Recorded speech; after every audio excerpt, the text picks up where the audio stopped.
Yaşamanın kuralı nefes almaksa eğer, ızdırap dolu canım demek ki yaşıyormuş.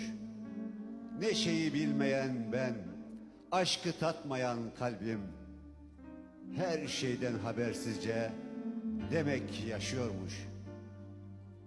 Yaşamak, yaşamak buysa Tanrım, kim bilir ölmek nasıl? Bunca azaba ömrüm nasıl katlanır, nasıl? Hep bir şeyler bekledim doğacak güneşlerden.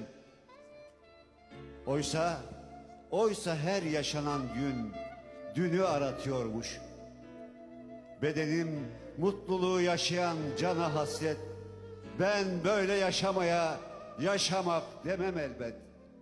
Yaşamak buysa Tanrım, kim bilir ölmek nasıl? Bunca azaba ömrüm